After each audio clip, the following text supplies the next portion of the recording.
ಎಲ್ಲ ಸ್ನೇಹಿತರೆ ನೋಡ್ಬೋದು ನಮ್ಮ ಡೈರಿ ಫಾರ್ಮ್ ಅಂತ ಈಗ ಎಲ್ಲ ನೀರು ಕುಡಿಸಿ ಫುಲ್ ಹಾಕಿದ್ದೀವಿ. ಸಗಣಿ ಹಾಕಿದ್ರೆ ತೆಗಿತೀವಿ ನೋಡ್ರಿ ಸ್ವಲ್ಪ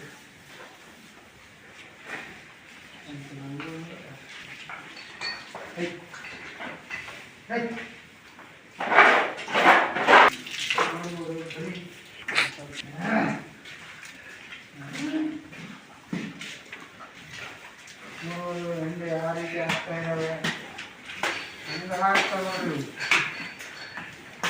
ಸಿಕ್ಕಾಪಟ್ಟೆ.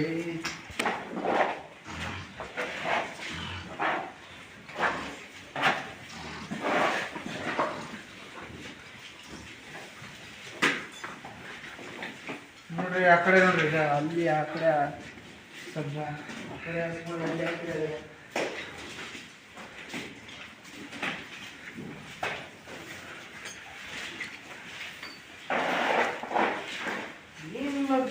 ಸ್ನೇಹಿತರೆ ನೋಡ್ಬೋದು ಎಲ್ಲ ಸ್ಟಾಪ್ ಮಾಡಿದ್ದೀವಿ. ಒಣ ಹುಲ್ಲು ತಿಂತಾ ಇದ್ದಾವೆ. ಈಗ ಒಂದು ಟೈಮ್ ಬೆಳಗ್ಗೆ ಮೇವು ಹಾಕಿದ್ದೀವಿ, ಹಸಿ ಮೇವು. ಈಗ ಮಧ್ಯಾಹ್ನ 12 ಗಂಟೆ ಸುಮಾರು ಮೇವು ಹುಲ್ಲು ಕೊಡ್ತಾ ಇದ್ದೀವಿ, ಒಣ ಹುಲ್ಲು.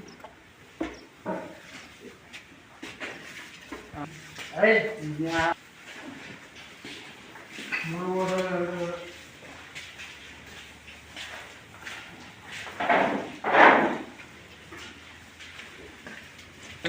ಸಣ್ಣ ಕರುಗಳು ಮನೆಯಲ್ಲೇ ಹುಟ್ಟಿ ಬೆಳೆದಿರ್ತಕ್ಕಂಥ ಯಾವುದೇ ಇವು ಕನಸುಗಳಾಗಿದ್ದಾವೆ, ಕಟ್ಕೊಂಡಿದ್ದಾವೆ. ಇವೆಲ್ಲ ನೋಡ್ಬೋದು. ಇವು 2 ಕರುಗಳು ಪಡ್ಡೆ ಈ ತಾನೇ ಕಟ್ಕೊಂಡಿದ್ದಾವೆ. ಹೊಸ ಇಲ್ಲೇ ಹುಟ್ಟಿ ಬೆಳೆದಿರ್ತಕ್ಕಂಥ ಕರುಗಳು ನೋಡ್ಬೋದು. ನೋಡ್ಬೋದು ಇದು ಕೂಡ ಈಗ ತುಂಬ ಪ್ರೆಗ್ನೆಂಟ್ ಇದೆ. ನೋಡ್ಬೋದು ಇಂಥ ಕರು ಇದೆ.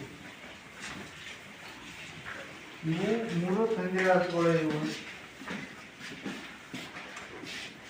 3 ಇಲ್ಲೇ ಮನೆ ಇಟ್ಟಿರ್ತಕ್ಕಂಥ ಹಸುಗಳು. ಇವು 3 ನೋಡ್ಬೋದು. ಇದು ಒಂದು ಮೊನ್ನೆ 1 ಇಯರ್ ಆಯ್ತು ತಂದು ಹಸು. ಇದು ಬಂದು 4 ವರ್ಷ ಆಯ್ತು ಸ್ನೇಹಿತರೆ. ನೋಡ್ಬೋದು ಇದು ಇಲ್ಲೇ ಹುಟ್ಟಿ ಇಲ್ಲೇ ಬೆಳೆದಿದೆ. ಸುಮಾರು 5 ಸೂಲು ಇಲ್ಲೇ ಇದೆ ನಮ್ಮಲ್ಲಿ. 3 ರಿಟರ್ನ್ 2 ತಿಂಗಳು ಪ್ರೆಗ್ನೆಂಟ್ ಇದೆ.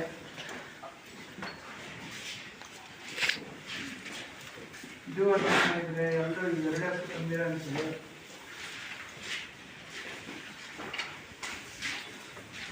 ಇದು ಒಂದು ಮತ್ತು ಇವು 2 ಹಸುಗಳು ಇಲ್ಲೇ ಹುಟ್ಟಿ ಬೆಳೆದಿರ್ತಕ್ಕಂಥ ಹಸುಗಳು. 2 ಸ್ಕೂಲ್ ಆದ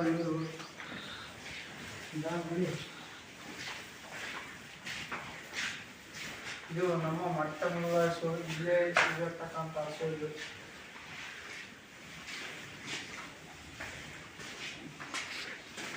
ನಮ್ಮ ಮನೆಯ ಬುಲ್ ಶಂಕರ ಇವನ ಹೆಸರು. ನೋಡ್ಬೋದು ಶಂಕರ ಅಂತ ಸಿಟ್ಟಿದ್ದೀವಿ. ಇದಕ್ಕೆ ಓಡಿಸೋಕೆ ಈಟಿಗೆ ಬಂದಿರೋಂಥ ಎಲ್ಲ ಹಸುಗಳಿಗೆ ಹೀಗೆ ಊರಿಗೆ ಬಿಡ್ತೀವಿ ನಾವು. ಅದರಲ್ಲೇ ಎಲ್ಲ ಇರೋವಂಥ ಕರುಗಳು. ಮತ್ತೆ ನೋಡ್ಬೋದು ಹೊರಗಡೆ ಊಟ ಇದ್ದಾವೆ ಕರುಗಳು. ಬನ್ನಿ ಪೀಡ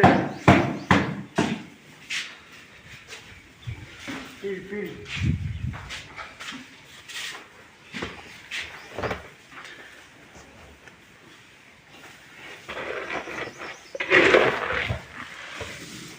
ಕ್ಯಾಟಲ್ಸನ್ ಕಂಪ್ನಿಯ ಸಂತೋಷ್ ಫೀಲ್ಡ್ ಇದು. ಸಜ್ಜೆ ಹಿಟ್ಟು